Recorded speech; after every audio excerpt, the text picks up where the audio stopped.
As soon as Miles Hendon and the little prince were clear of the mob, they struck down through back lanes and alleys toward the river.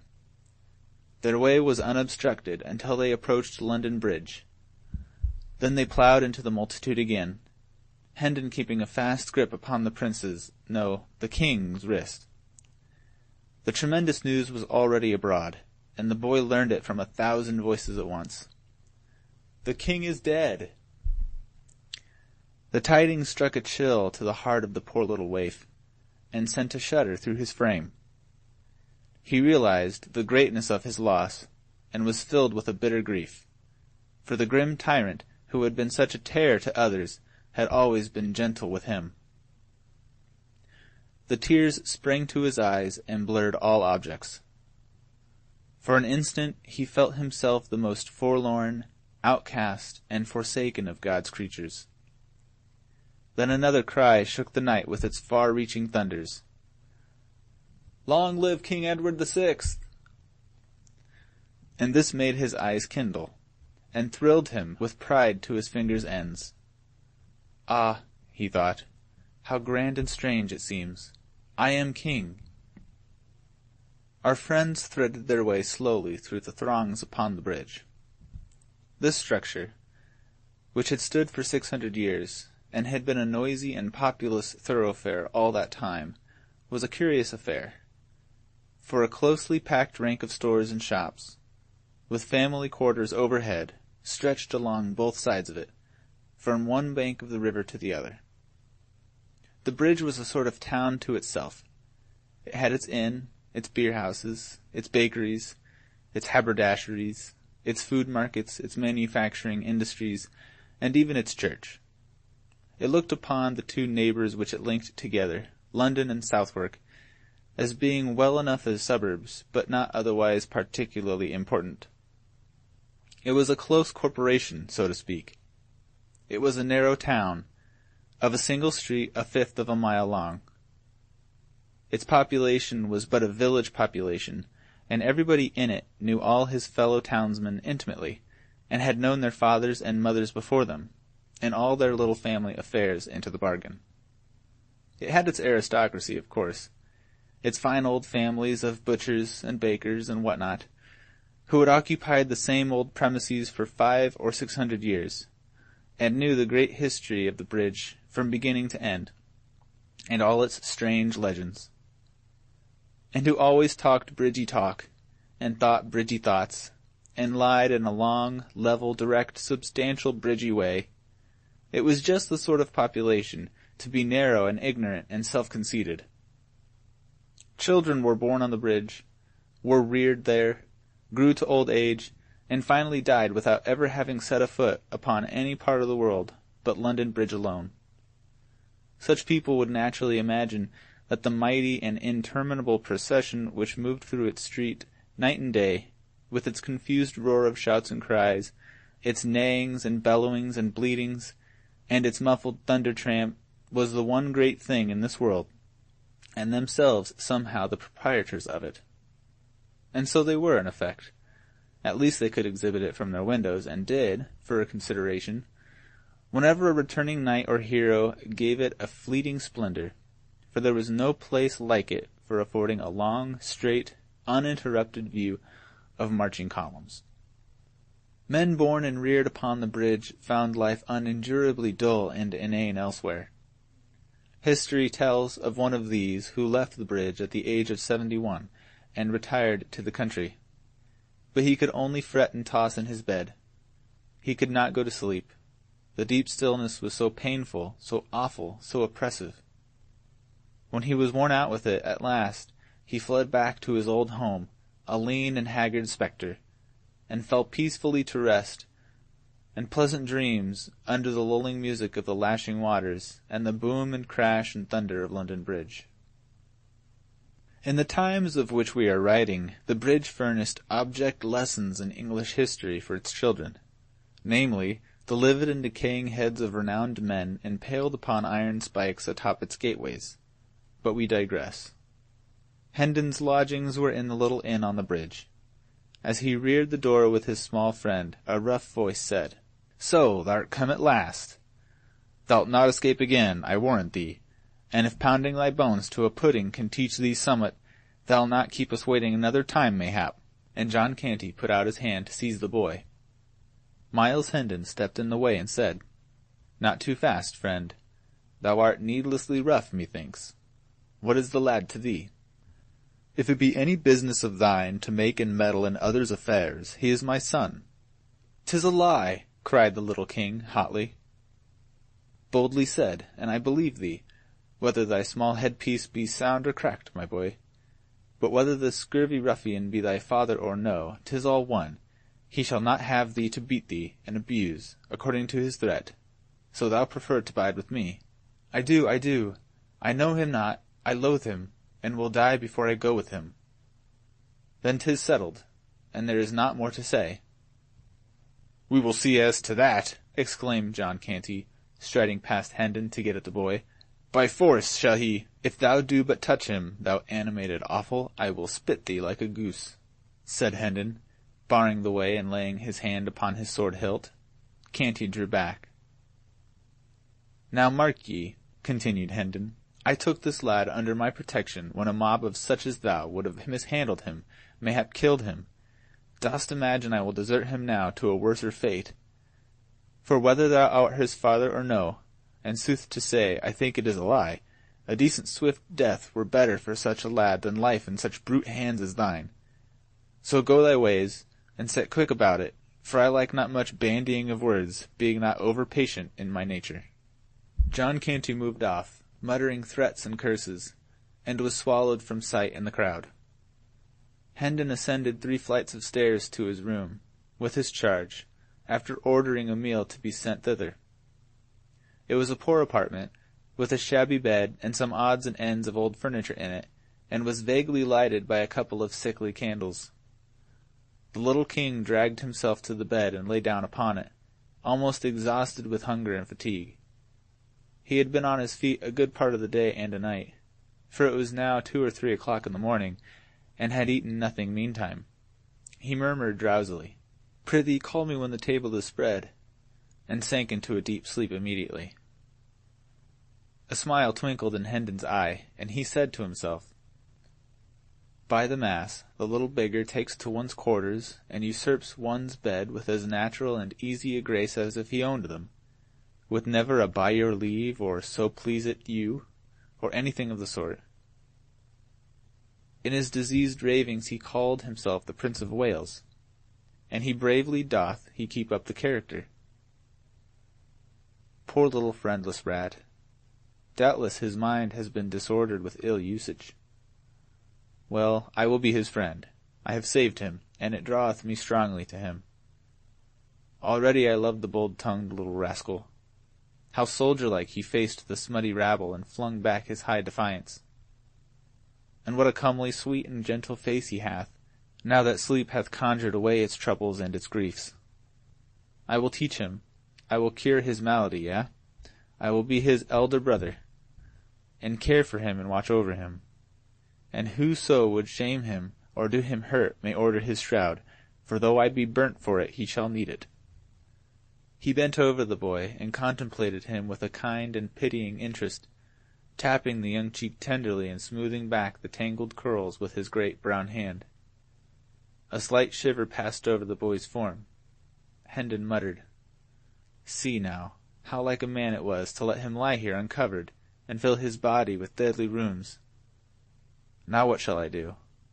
To awake him, to take him up and put him within the bed, and he sorely needeth sleep." He looked about for extra covering, but finding none, he doffed his doublet and wrapped the lad in it, saying, "I am used to nipping air and scant apparel. 'Tis little I shall mind the cold." Then walked up and down the room, to keep his blood in motion, soliloquizing as before. His injured mind persuades him he is Prince of Wales. 'Twill be odd to have a Prince of Wales still with us, now that he that was the prince is prince no more, but king. For this poor mind is set upon the one fantasy, and will not reason out that now it should cast by the prince and call itself the king. If my father liveth still, after these 7 years that I have heard not from home in my foreign dungeon, he will welcome the poor lad and give him generous shelter for my sake. So will my good elder brother Arthur. My other brother Hugh. But I will crack his crown and he interfere, the fox-hearted, ill-conditioned animal. Yes, thither will we fare, and straight away too. A servant entered with a smoking meal, disposed it upon a small deal table, placed the chairs, and took his departure, leaving such cheap lodgers as these to wait upon themselves. The door slammed after him, and the noise woke the boy, who sprang to a sitting posture and shot a glad glance about him. Then a grieved look came into his face, and he murmured to himself with a deep sigh, "Alack, it was but a dream. Woe is me." Next he noticed Miles Hendon's doublet, glanced from that to Hendon, comprehended the sacrifice that had been made for him, and said gently, "Thou art good to me, yes, thou art very good to me. Take it and put it on. I shall not need it more." Then he got up and walked to the wash-stand in this corner and stood there waiting. Hendon said in a cheery voice, "We'll have a right hearty sup and bite now, for everything is savoury and smoking hot, and that and thy nap together will make thee a little man again, never fear." The boy made no answer, but bent a steady look that was filled with grave surprise, and also somewhat touched with impatience upon the tall knight of the sword. Hendon was puzzled and said, "What's amiss?" "Good sir, I would wash me." "Oh, is that all? Ask no permission of Miles Hendon for aught thou cravest. Make thyself perfectly free here, and welcome, with all that are his belongings." Still the boy stood, and moved not. More, he tapped the floor once or twice with his small, impatient foot. Hendon was wholly perplexed. Said he, "Bless us, what is it?" "Prithee pour the water, and make not so many words." Hendon, suppressing a hoarse laugh, and saying to himself, "By all the saints, but this is admirable," stepped briskly forward and did the small insolent's bidding, then stood by in a sort of stupefaction until the command, "Come, the towel!" woke him sharply up.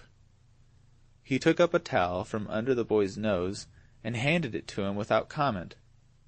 He now proceeded to comfort his own face with a wash, and while he was at it, his adopted child seated himself at the table and prepared to fall to. Hendon dispatched his ablutions with alacrity, then drew back the other chair and was about to place himself at table, when the boy said indignantly, "Forbear, wouldst sit in the presence of the king?" This blow staggered Hendon to his foundations. He muttered to himself, "Lo, the poor thing's madness is up with the time. It hath changed with the great change that is come to the realm, and now in fancy is the king. Good lack! I must humour the conceit too. There is no other way. Faith, he would order me to the tower else."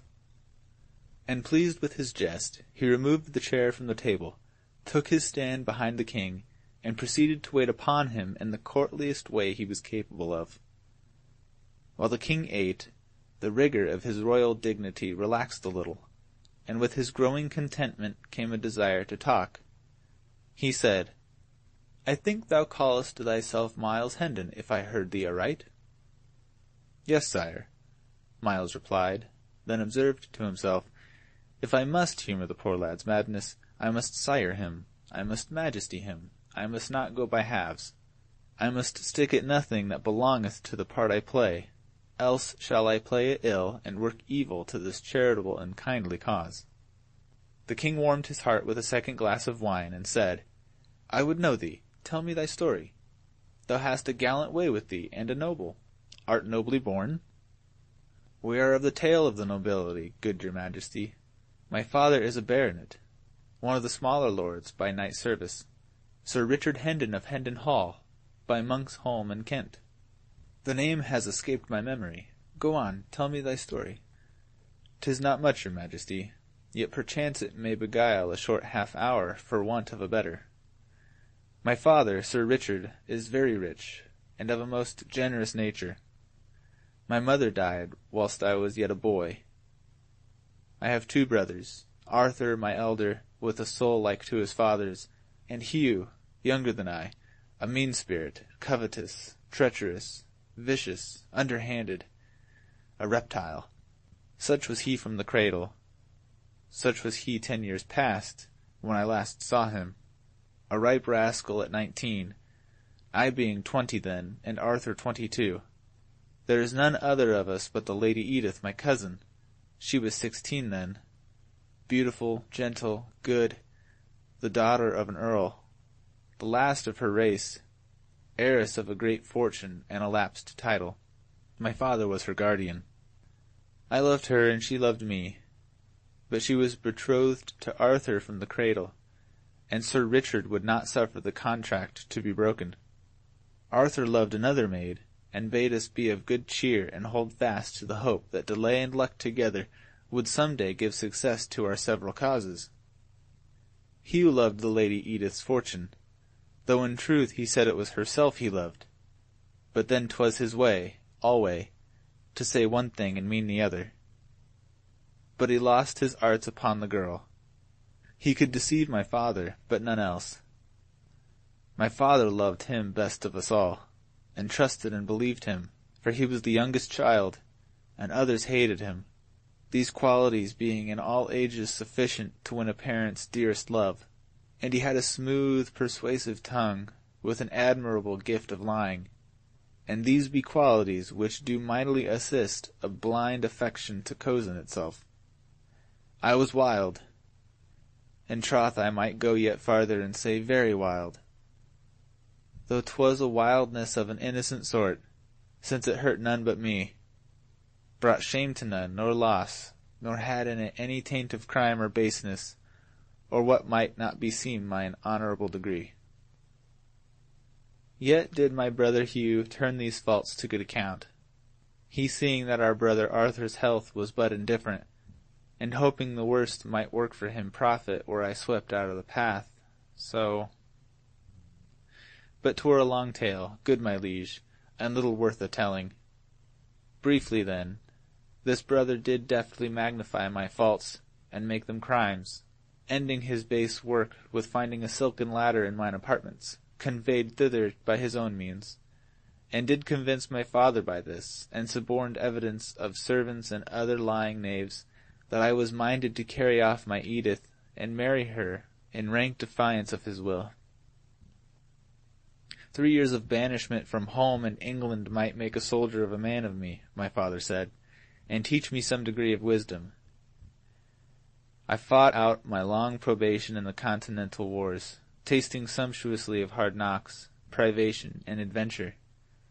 But in my last battle I was taken captive, and during the 7 years that have waxed and waned since then, a foreign dungeon hath harboured me. Through wit and courage I won to the free air at last, and fled hither straight, and am but just arrived, right poor in purse and raiment, and poorer still in knowledge of what these dull 7 years had wrought in Hendon Hall, its people and belongings. So please you, sir, my meagre tale is told. Thou hast been shamefully abused, said the little king, with a flashing eye. But I will right thee, by the cross will I. The king hath said it. Then, fired by the story of Miles's wrongs, he loosed his tongue and poured the history of his own recent misfortunes into the ears of his astonished listener. When he had finished, Miles said to himself, Lo, what an imagination he hath! Verily, this is no common mind. Else, crazed or sane, it could not weave so straight and gaudy a tale as this out of the airy nothings wherewith it hath wrought this curious romaunt. Poor ruined little head! It shall not lack friend or shelter whilst I bide with the living. He shall never leave my side. He shall be my pet, my little comrade. And he shall be cured, I made whole and sound. Then will he make himself a name, and proud shall I be to say, yes, he is mine. I took him, a homeless little ragamuffin, but I saw what was in him, and I said his name would be heard some day. Behold him, observe him. Was I right? The king spoke in a thoughtful, measured voice. Thou didst save me injury and shame, perchance my life, and so my crown. Such service demandeth rich reward.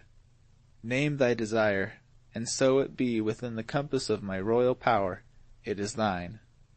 This fantastic suggestion startled Hendon out of his reverie. He was about to thank the king and put the matter aside with saying he had only done his duty and desired no reward, but a wiser thought came into his head, and he asked leave to be silent a few moments and consider the gracious offer, an idea which the king gravely approved, remarking that it was best to be not too hasty with a thing of such great import. Myles reflected during some moments, then said to himself, "Yes, that is the thing to do. By any other means it were impossible to get at it. And certes, this hour's experience has taught me 'twould be most wearing and inconvenient to continue as it is. Yes, I will propose it. 'Twas a happy accident that I did not throw the chance away." Then he dropped upon one knee and said, "My poor service went not beyond the limit of a subject's simple duty, and therefore hath no merit. But since your majesty is pleased to hold it worthy some reward, I take heart of grace to make petition to this effect. Near 400 years ago, as your grace knoweth, there being ill blood betwixt John, King of England, and the King of France, it was decreed that two champions should fight together in the lists, and so settle the dispute by what is called the arbitrament of God. These two kings, and the Spanish king, being assembled to witness and judge the conflict, the French champion appeared. But so redoubtable was he, that our English knights refused to measure weapons with him. So the matter, which was a weighty one, was like to go against the English monarch by default. Now in the Tower lay the Lord de Courcy, the mightiest arm in England, stripped of his honours and possessions, and wasting with long captivity. Appeal was made to him. He gave assent, and came forth arrayed for battle. But no sooner did the Frenchman glimpse his huge frame, and hear his famous name, but he fled away, and the French king's cause was lost. King John restored de Courcy's titles and possessions, and said, "Name thy wish, and thou shalt have it, though it cost me half my kingdom." Whereat de Courcy, kneeling, as I do now, made answer, "This, then, I ask, my liege, that I and my successors may have and hold the privilege of remaining covered in the presence of the kings of England, henceforth while the throne shall last. The boon was granted, as your majesty knoweth, and there hath been no time, these 400 years, that that line has failed of an heir. And so, even unto this day, the head of that ancient house still weareth his hat or helm before the king's majesty, without let or hindrance, and this none other may do. Invoking this precedent and aid of my prayer, I beseech the king to grant to me but this one grace and privilege, to my more than sufficient reward, that none other, to wit, that I and my heirs for ever may sit in the presence of the majesty of England." "Rise, Sir Miles Hendon, knight," said the king gravely, giving the accolade with Hendon's sword. "Rise and seat thyself. Thy petition is granted. Whilst England remains, and the crown continues, the privilege shall not lapse." His majesty walked apart, musing, and Hendon dropped into a chair at table, observing to himself, "'Twas a brave thought, and hath wrought me a mighty deliverance. My legs are grievously wearied. And I had not thought of that, I must have had to stand for weeks, till my poor lad's wits are cured." After a little he went on, "And so I am become a knight of the kingdom of dreams and shadows, a most odd and strange position, truly, for one so matter-of-fact as I. I will not laugh, no, God forbid, for this thing which is so substanceless to me is real to him. And to me also, in one way, it is not a falsity, for it reflects with truth the sweet and generous spirit that is in him." After a pause, "Ah, what if he should call me by my fine title before folk? There'd be a merry contrast betwixt my glory and my raiment. But no matter. Let him call me what he will, so it please him. I shall be content." End of chapter 12.